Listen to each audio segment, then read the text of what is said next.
commitment to Krishna. And you commit to Krishna through his authorized representatives. And as we become more engrossed, more involved, more desirous to become closer to the Lord and to be able to serve the Lord better, then it quite naturally follows that we want to be a part of a line of disciplic succession going back all the way to Krishna, which then of course went from Lord Krishna to Narad Muni, I should say Lord Brahma, and then from Lord Brahma to Narad Muni, and then from Narad Muni it went to Vyasdev, and then it came down and came to Madhvacharya.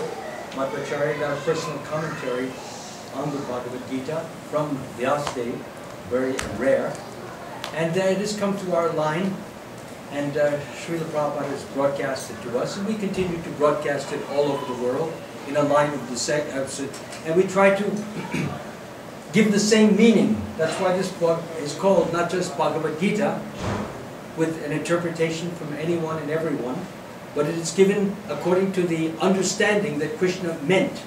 He had a specific understanding, and quite often that understanding is distorted. And unless you come in that line, which we continue to, it's like a succession. In a kingdom, the king has a son, and then the son who is oldest, he inherits the throne. And then his son inherits the throne. So in the same way, in likewise way, we are all sons and daughters, ultimately, of Krishna. Krishna is our divine father. But we get that knowledge that Krishna meant in the same way, the same manner, and the same idea, understanding that Krishna meant through someone who is representing that line. And the obligation that each person has who represents that line is to represent it faithfully. Faithfully means as it is. So the children have to be taken out. Can't speak this way. It is unsacred.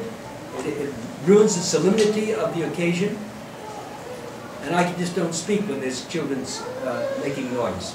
You can't be benefited, nor can I give you what I came here to give you. I love the children. Please don't understand that. I love children. I hug children. I dance with children. But when it comes to giving the guidance for you to better care for your children with Krishna consciousness, then we have to lay down some rules. And that's basically all I'm trying to do. So please, nobody should think that I don't in any way have affection for your children.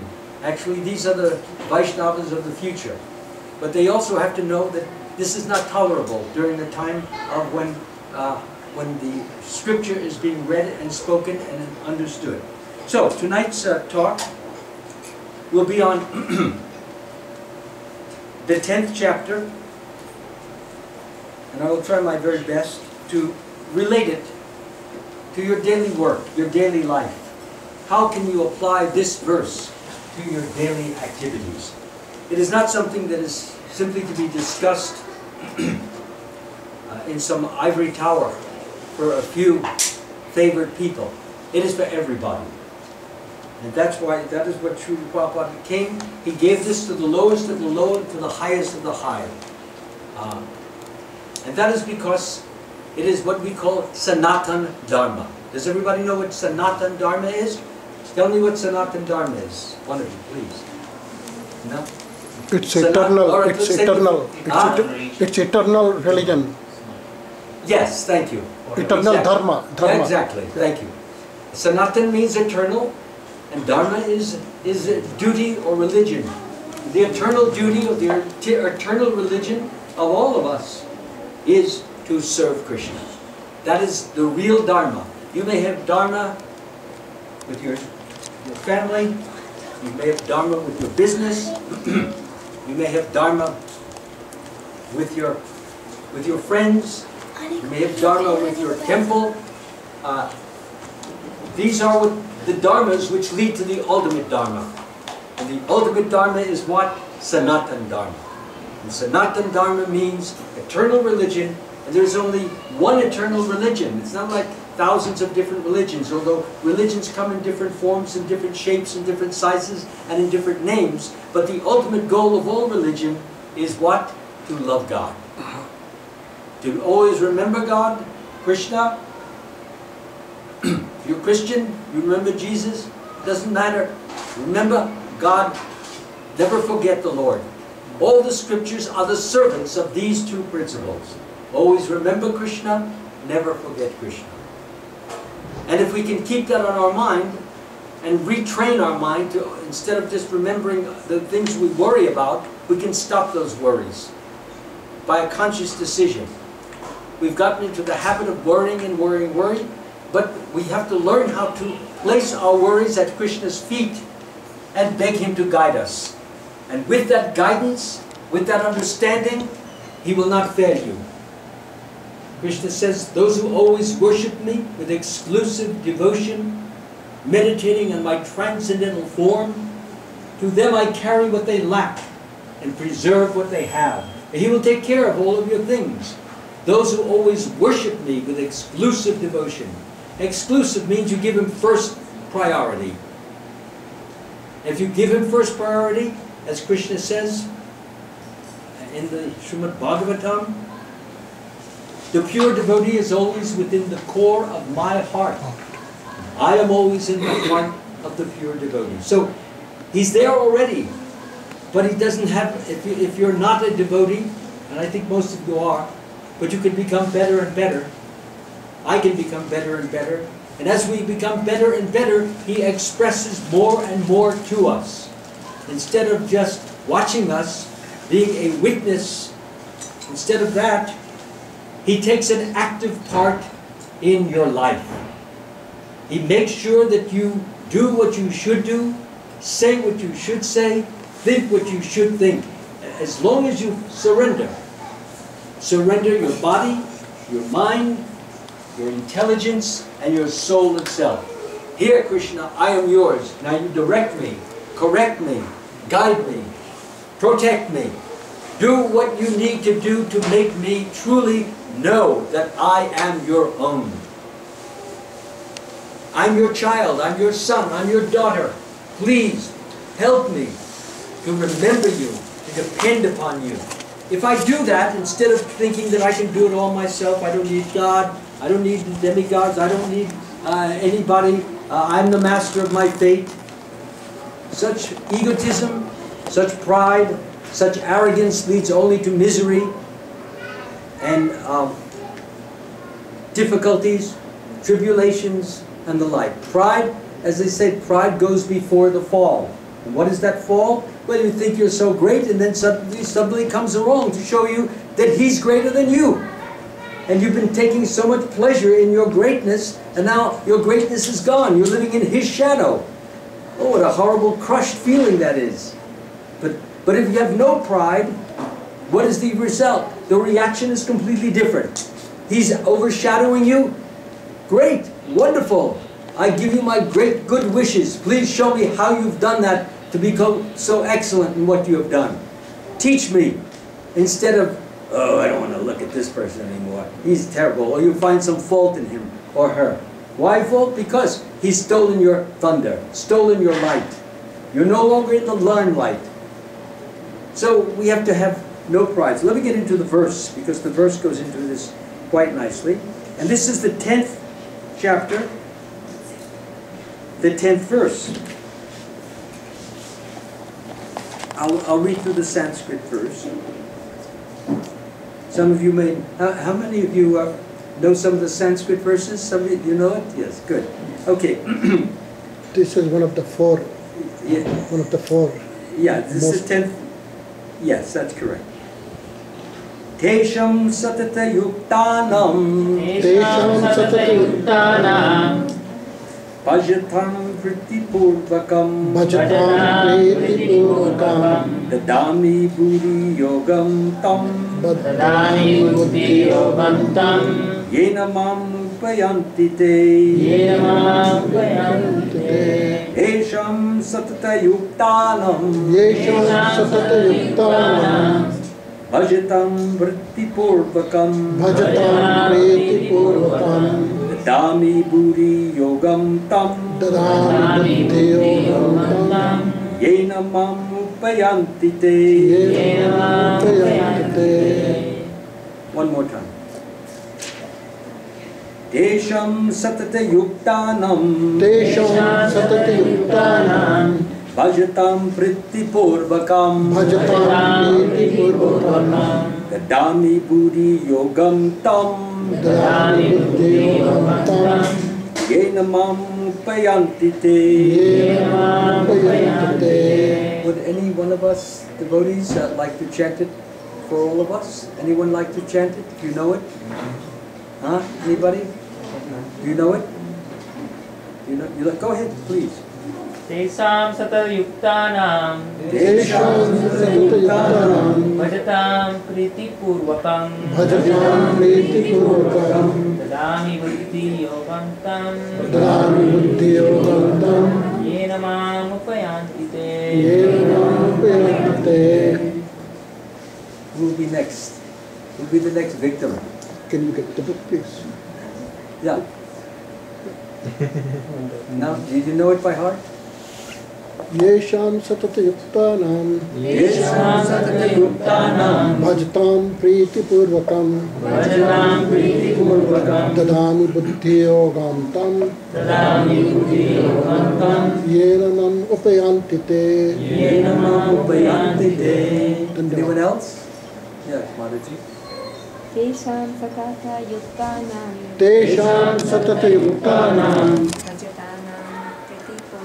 bhajatam pritipurvakam dadami buddhi yogam tam yena mam upayanti te.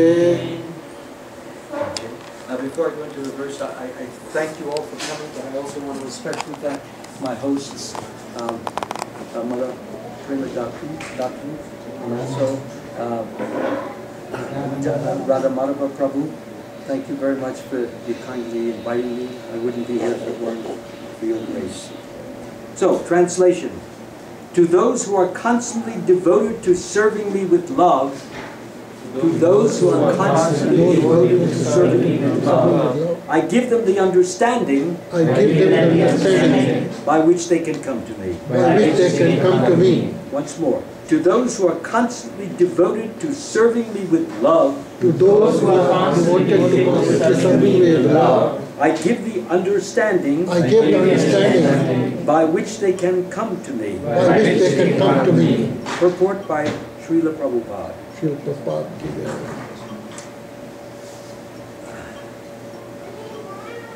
Is there a light that you might have, a flashlight or something, because the light is not as strong as that light? Oh, that's much better, thank you. In this verse, the word buddhi yogam is very significant. We may remember that in the 2nd chapter, the Lord, instructing Arjuna, said that he had spoken to him of many things and that he would instruct him in the way of buddhi yoga. Buddhi yoga. The yoga of intelligence, or actually of self-realization. Now, buddhi yoga is explained.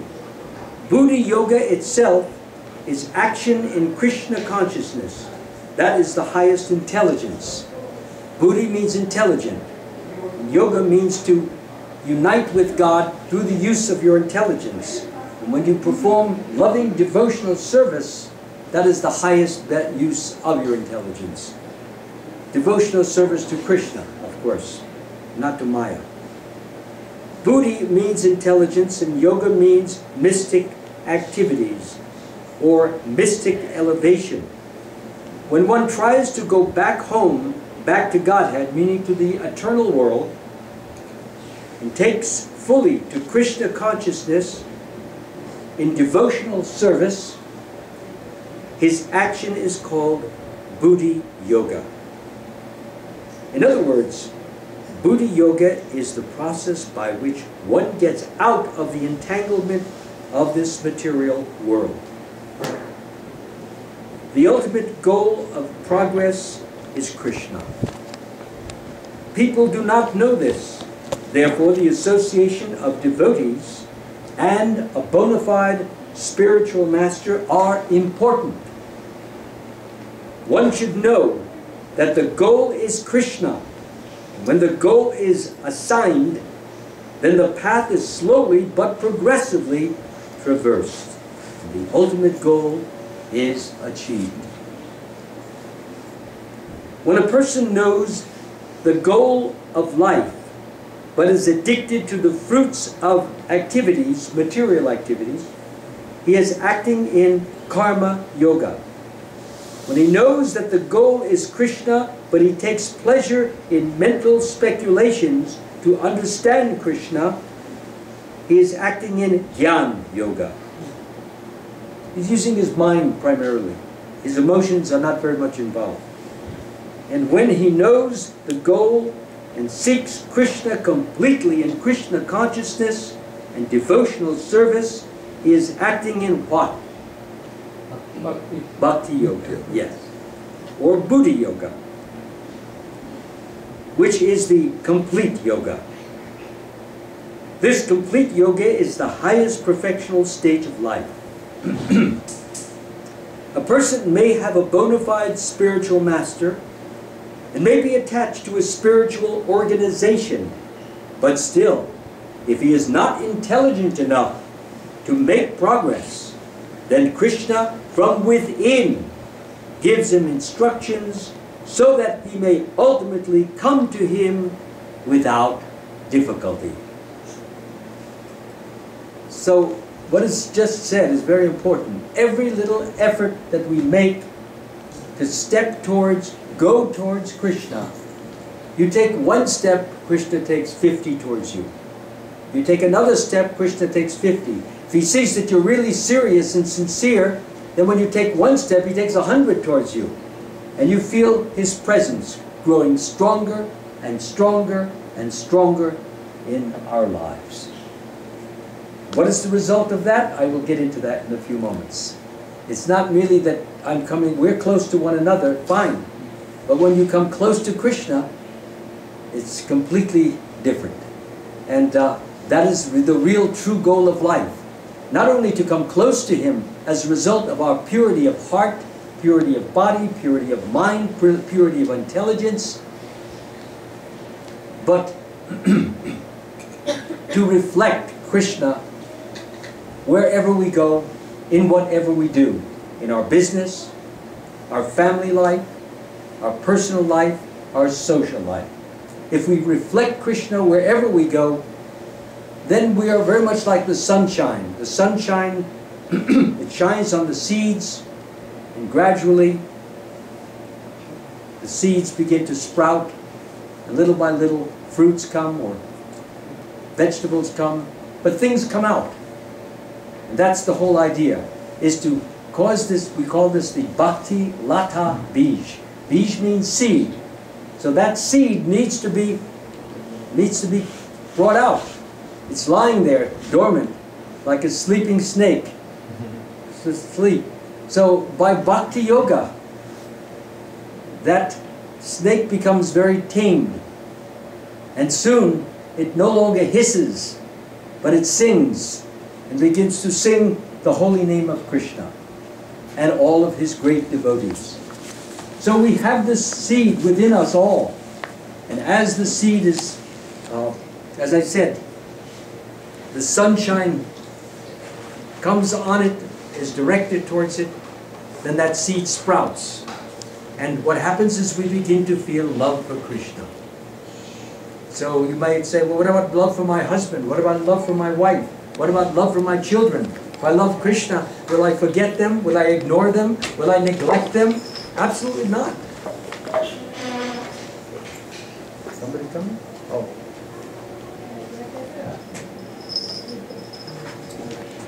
Thank you. Oh. So, absolutely not. We will not neglect our families. We will not neglect our business. We will not neglect anything. In fact, what's going to happen, and I can give you a guarantee of this, because I practice Bhakti Yoga not only living in an ashram, but I also worked in the motion picture industry. And I practiced it there as well, but not as well. But I always wanted to just be in an association of only devotees, because that was my dharma. That's my focus. That's the way we're all constructed in different ways, how we can serve humanity. So all of the things that we do, when we look at our children, we look at our wives, we look at our relatives, we serve them in the interest of Krishna. We bring them, whatever we do, as Krishna says in another verse, whatever we do, whatever we eat, whatever we offer, whatever we give away, Krishna says, do it for me. In this way you'll be freed from the bondage to work and its auspicious and inauspicious results. With your mind fixed upon me, in this principle of renunciation, you will be liberated and you will come to me. So Krishna is making a promise. He's saying if you have worries, if you have anxieties, you have uncertainties, you have doubts, you have confusions, you have arguments with your spouses or with your family, that all can be done away with if you become Krishna conscious. How? Well, Krishna consciousness is peace. One of the attributes of Krishna is that he is all peace. Satchit Ananda Vigraha. He is pure peace or eternality. He is pure bliss. Bliss he's ever joyful. Actually, Krishna doesn't have to go to a movie to become joyful. He doesn't have to go to a rock concert to become joyful. He doesn't have to watch the reality shows on TV to become joyful or to jump up and down and dance. He doesn't need any of that, because his nature is to be joyful. And Krishna was always joyful, and the way he manifests his joy is he was always friendly with everybody, and especially with the gopis. He would always tease them and joke with them and play with them in different ways, and he would make them laugh. And through that process they felt more and more love for him. And that is his only business, to enable us, to help us to love him more and more and more, so that we too will experience the bliss which is latent, dormant within our hearts. It's already there. You don't have to look for it. You don't have to take a course. You don't have to go to college for this. It's already there. It just has to be awakened. And when it's awakened, you feel different symptoms come. You feel jolly. You feel jovial. You feel pleasure. You feel like you want to serve everyone. This is your nature. And when somebody gives you a job, you don't feel, oh, not another job, oh, terrible. You don't have those feelings. As Krishna says, you do it for me. And when you do your jobs for me, he says, I will bless you. I will reciprocate with you. Just keep me in mind when you're doing it. You're cooking your food, think of me. Cook it for me, he says. You're doing your job on your computer, think of me. All right, you have to keep your mind on the keys, or you have to keep your mind on the abstractions, on the